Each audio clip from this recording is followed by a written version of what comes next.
الله الرحمن الرحيم شهر رمضان الذي أنزل فيه القرآن هدى للناس وبينات من الهدى والفرقان فمن شهد منكم الشهر فليصمه ومن كان مريضا أو على سفر فعدة من أيام أخر يريد الله بكم اليسر ولا يريد بكم العسر ولتكملوا العدة ولتكبروا الله على ما هداكم ولعلكم تشكرون وإذا سألك عبادي عني فإني قريب أجيب دعوة الداعي إذا دعاني فليستجيبوا لي وليؤمنوا بي لعلهم يرشدون أحل لكم ليلة الصيام الرفث إلى نسائكم هن لباس لكم وأنتم لباس لهن علم الله أنكم كنتم تختانون أنفسكم فتاب عليكم وعفى عنكم فالآن باشروهن وابتغوا ما كتب الله لكم وكلوا واشربوا حتى يتبين لكم الخيط الأبيض من الخيط الأسود من الفجر ثم أتموا الصيام إلى الليل ولا تباشروهن وأنتم عاكفون في المساجد تلك حدود الله فلا تقربوها كذلك يبين الله آياته للناس لعلهم يتقون ولا تأكلوا أموالكم بينكم بالباطل وتدلوا بها إلى الحكام لتأكلوا فريقا من أموال الناس بالإثم وأنتم تعلمون يسألونك عن الأهلة قل هي مواقيت للناس والحج وليس البر بأن تأتوا البيوت من ظهورها ولكن البر من اتقى وأتوا البيوت من أبوابها واتقوا الله لعلكم تفلحون وقاتلوا في سبيل الله الذين يقاتلونكم ولا تعتدوا إن الله لا يحب المعتدين واقتلوهم حيث ثقفتموهم وأخرجوهم من حيث أخرجوكم والفتنة أشد من القتل ولا تقاتلوهم عند المسجد الحرام حتى يقاتلوكم فيه فإن قاتلوكم فاقتلوهم كذلك جزاء الكافرين فإن انتهوا فإن الله غفور رحيم وقاتلوهم صدق الله العظيم. ترجمہ رمضان وہ مہینہ ہے جس میں قرآن نازل کیا گیا جو انسانوں کے لیے سراسر ہدایت اور ایسی واضح تعلیمات پر مشتمل ہے جو راہ راست دکھانے والی اور حق و باطل کا فرق کھول کر رکھ دینے والی ہے. لہٰذا آپ سے جو شخص اس مہینے کو پائے اس کو لازم ہے کہ اس پورے مہینے کے روزے رکھے اور جو کوئی مریض ہو یا سفر پر ہو تو وہ دوسرے دنوں میں روزوں کی تعداد پوری کرے. اللہ تمہارے ساتھ نرمی کرنا چاہتا ہے سختی کرنا نہیں چاہتا اس لیے یہ طریقہ تمہیں بتایا جا رہا ہے تاکہ تم روزوں کی تعداد پوری کر سکو اور جس ہدایت سے اللہ نے تمہیں سرفراز کیا ہے اس پر اللہ کی کبریائی کا اظہار اور اعتراف کرو اور شکر گزار بنو. اور اے نبی میرے بندے اگر تم سے میرے متعلق پوچھیں انہیں بتاؤ کہ میں ان سے قریب ہی ہوں. پکارنے والا جب مجھے پکارتا ہے میں اس کی پکار سنتا اور جواب دیتا ہوں. لہٰذا انہیں چاہیے کہ میری دعوت پر لبیک کہیں اور مجھ پر ایمان لائیں. یہ بات تم انہیں سنا دو شاید کہ وہ راہ راست پا لیں. تمہارے لیے روزوں کے زمانے میں راتوں کو اپنی بیویوں کے پاس جانا حلال کر دیا گیا ہے. وہ تمہارے لیے لباس ہیں اور تم ان کے لیے. اللہ کو معلوم ہو گیا ہے کہ تم لوگ چپکے چپکے اپنی آپ سے خیانت کر رہے تھے مگر اس نے تمہارا قصور معاف کر دیا اور تم سے درگزر فرمایا. اب تم اپنی بیویوں کے ساتھ شباشی کرو اور جو لطف اللہ نے تمہارے لیے جائز کر دیا ہے اسے حاصل کرو. نیز راتوں کو کھاؤ پیو یہاں تک کہ تم کو سیاہی شب کی دھاری سے سفیدہ صبح کی دھاری نمایاں نظر آ جائے. تب یہ سب کام چھوڑ کر رات تک اپنا روزہ پورا کرو اور جب تم مسجدوں میں معتکف ہو تو اپنی بیویوں سے مباشرت نہ کرو. یہ اللہ کی باندھی ہوئی حدیں ہیں ان کے قریب نہ پھٹکنا. اسی طرح اللہ اپنے احکام لوگوں کے لیے بصراحت بیان کرتا ہے. توقع ہے کہ غلط رویے سے بچیں گے اور تم لوگ نہ تو آپس میں ایک دوسرے کا مال ناروا طریقے سے کھاؤ اور نہ حاکموں کے آگے اس کو اس غرض کے لیے پیش کرو کہ تمہیں دوسروں کا مال کا کوئی حصہ قصداً ظالمانہ طریقے سے کھانے کا موقع مل جائے۔ لوگ تم سے چاند کی گھٹتی بڑھتی صورتوں کے بارے میں پوچھتے ہیں، کہو یہ لوگوں کے لیے تاریخوں کی تعین اور حج کی علامتیں ہیں۔ نیز ان سے کہو یہ کوئی نیکی کا کام نہیں ہے کہ تم اپنے گھروں میں پیچھے کی طرف سے داخل ہوتے ہو۔ نیکی تو اصل میں یہ ہے کہ آدمی اللہ کی ناراضگی سے بچے، لہٰذا تم اپنے گھروں میں دروازے ہی سے آیا کرو۔ البتہ اللہ سے ڈرتے رہو، شاید کہ تمہیں فلاح نصیب ہو جائے۔ اور تم اللہ کی راہ میں ان لوگوں سے لڑو جو تم سے لڑتے ہیں، مگر زیادتی نہ کرو کہ اللہ زیادتی کرنے والوں کو پسند نہیں کرتا۔ ان سے لڑو جہاں بھی تمہارا ان سے مقابلہ پیش آئے، اور انہیں نکالو جہاں سے انہوں نے تم کو نکالا ہے، اس لیے کہ قتل اگرچہ برا ہے مگر فتنہ اس سے بھی زیادہ برا ہے۔ اور مسجد حرام کے قریب جب تک وہ تم سے نہ لڑیں تم بھی نہ لڑو، مگر جب وہ وہاں لڑنے سے نہ چوکیں تو تم بھی بے تکلف انہیں مارو، کہ ایسے کافروں کی یہی سزا ہے۔ پھر اگر وہ باز آ جائے تو جان لو کہ اللہ معاف کرنے والا اور رحم فرمانے والا ہے۔ واتقوا اللہ لعلکم تفلحون، اور ڈرتے رہو اللہ سے تاکہ تم فلاح پاؤ۔ اعوذ باللہ من الشیطان الرجیم، بسم اللہ الرحمن الرحیم۔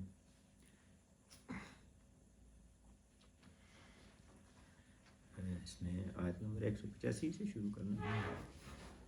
183 اور 184 پہ ہم گزشتہ جو 2 درس ہیں ان پہ بات ہو چکی ہے۔ 183 میں فرمایا گیا کہ ہم پر روزے فرض کیے گئے ہیں، ایمان والوں سے اللہ تعالیٰ مخاطب ہیں، اور ساتھ ان کو بتایا گیا کہ پہلے لوگوں پر بھی فرض ہوئے تھے، پچھلی امتوں پر بھی، اور ان کا جو مقصد ہے، توقع ہے اس سے کہ تمہارے اندر تقویٰ کی صفت پیدا ہوگی۔ اس پر ہم تفصیلی بات ہو چکی ہے، تقویٰ کی صفت اور رمضان کے جو روزے ہیں ان کے حوالے سے، ان کے مقاصد کے حوالے سے۔ اور 184 میں یہ پھر بتایا گیا کہ یہ چند مقررہ دنوں کے روزے ہیں۔ اب یہ ہے کہ اس میں جس طرح پچھلے دروس کے اندر بات ہوئی کہ شروع میں زیادہ تر مفسرین کا اس میں یہی ہے کہ شروع میں رمضان کے پورے مہینے کے روزے نہیں تھے، بلکہ مہینے کے اندر، ہر مہینے کے اندر 3 دن کے روزے جو ہے وہ مقرر کیے گئے تھے۔ تو یہ احکامات جو ہے نمبر 184 میں انہی کے حوالے سے ہیں، اور اس میں یہی تھا کہ مریض اور سفر میں جو ہو، مسافر ہو، بعد میں پورے کر لے وہ، اور ساتھ یہ رعایت بھی تھی کہ وَعَلَى الَّذِينَ يُطِيقُونَهُ فِدْيَةٌ طَعَامُ مِسْكِين، تو جو طاقت تو رکھتا ہو لیکن پھر بھی نہ رکھنا چاہے تو اس کو ساتھ یہ کہا گیا کہ وہ ایک مسکین کو کھانا کھلا دے۔ تو یہ آیت نمبر 184 تک تھی۔ اب آگے 185 پہ آ جاتی ہے بات۔ اس میں ایک بات اگر میں ابھی پوچھوں تو طاقت رکھنے سے کیا مراد ہے؟ اس میں یہ مطلب بیشتر مفسرین کا یہی ہے کہ یہ اس وقت تھا کہ اگر طاقت رکھتا ہو اور پھر بھی وہ نہ رکھنا نہیں چاہتا۔ بدنی طاقت یا مالی طاقت؟ اس میں تو یہی ہے کہ طاقت مطلب ہے جو اس پر قادر ہو کہ وہ روزہ رکھ سکتا ہے لیکن پھر بھی نہیں رکھنا چاہتا تو وہ ایک مسکین کو کھانا کھلا دے، یعنی شروع میں یہ تھی۔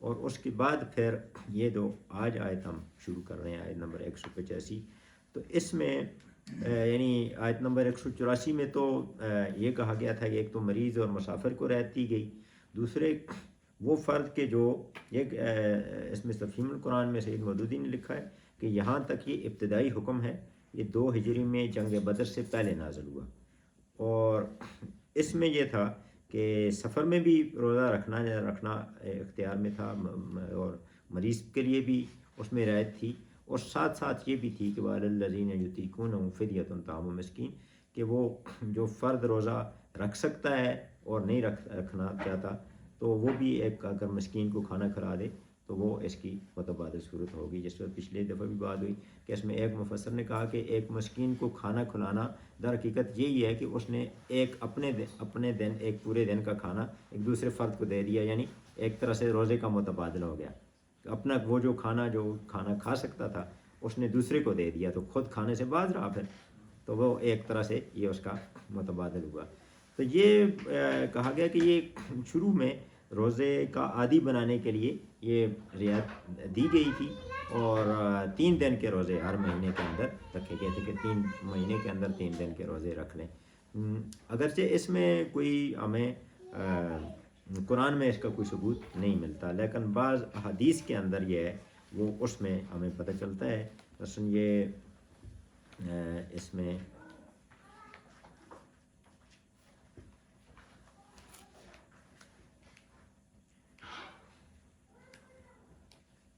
میں تھا کہ شروع میں کچھ احادیث ایسے اس پر ہم نے بات کی ہے کہ اس میں یہ تھا کہ شروع میں اس طرح کا یہ صورت تھی, لیکن بعد میں پھر یہ اس میں ختم ہو گیا. فرض تو نہیں تھے جی وہ فرض تو نہیں تھے.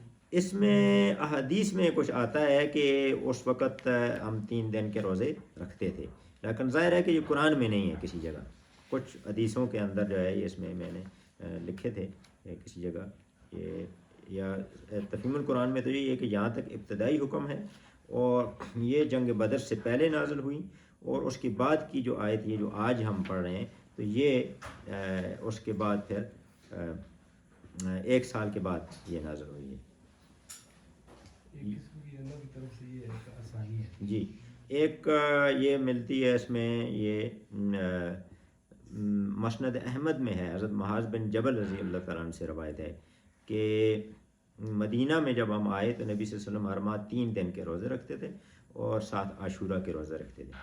اس کے بعد پھر یہ جو آیت نمبر 183 اور 84 جب آئیں تو اس میں روزے رکھنے کے حوالے سے اختیار دیا گیا کہ رکھے یا فدیہ دے, اور پھر اس کے بعد یہ جو آیت نمبر 185 آئی ہے تو اس آیت نے تندرست اور کبھی کے لیے یہ اختیار ختم کر دیا. لیکن اس حدیث سے فرضیت ثابت نہیں ہوتی ہے. وہ ایام بیت کے روزے ہیں جی ان کی فرضیت کہیں سے ثابت نہیں ہوتی, وہ اختیاری ہیں. آپ رکھنا چاہیں تو رکھیں, جیسے عاشورہ کا روزہ آپ رکھنا چاہیں تو ثواب ہے, نہ رکھیں تو گناہ نہیں. جب فرضیت ہو جاتی ہے تو پھر آپ نہیں رکھیں گے تو اس کا آپ کو خمیازہ بھگتنا پڑے گا. جو کوتبہ کا لفظ ہے نا وہ بڑا امپورٹنٹ ہے کہ مطلب ہے تم پر فرض کر دی گئی. جی کتاب جو ہے, کتاب کا مطلب یہ ہے قانونی کتاب ہے, اس میں جو فرض کیا گیا ہے وہ, تو اس سے تو پھر یہ پتہ چلتا ہے نا, یہ پھر 7 ایام معدودات کا لفظ بھی ہے, اس سے یہ بات پتہ چلتی ہے کہ یہ فرض تھے اس وقت. یہ 3 دن کے روزے جو ہیں یہ فرض تھے, اور حدیث اس کی تائید کرتی ہے, یہ جو مسند احمد میں حضرت معاذ بن جبل رضی اللہ تعالیٰ عنہ سے روایت ہے. اور ایک اور بھی ہے سلمہ بن عقوب رضی اللہ تعالیٰ عنہ, ان کا بھی ہے کہ یہ پہلے اختیار تھا اور اس کے بعد پھر یہ اختیار ختم ہو گیا. تو یہ ان احادیث سے ہمیں پتہ چلتا ہے, لیکن ظاہر ہے کہ اس میں ایک جو امین حسن اصلاحی صاحب ہیں تدبر القرآن میں, انہوں نے کہا کہ ایک ہی سلسلے کی آیات ہیں, ایسے نہیں اس کے اندر ان دونوں کو الگ نہ کیا جائے. لیکن تقریباً میرا خیال ہے کہ میں نے کوئی 10 کے لگ بھگ تفسیریں پڑھی ہیں, ان میں سے 10 میں اگر ہے تو 9 میں یہی ہے کہ یہ شروع میں روزے فرض نہیں تھے. یہ پہلی 2 آیات جو ہیں ان کو, یہ جو آیت نمبر 185 کو اس سے الگ کیا گیا ہے کہ پہلی 2 جو ہیں یہ شروع میں آئی ہیں, اور یہ اس وقت یہ جو 2 آیات ہیں یہ اس وقت کی ہیں جب رمضان کے روزے فرض نہیں ہوئے تھے پورے مہینے کے, اور 3 دن کے روزے جو ہے وہ اس میں رکھ رہے تھے.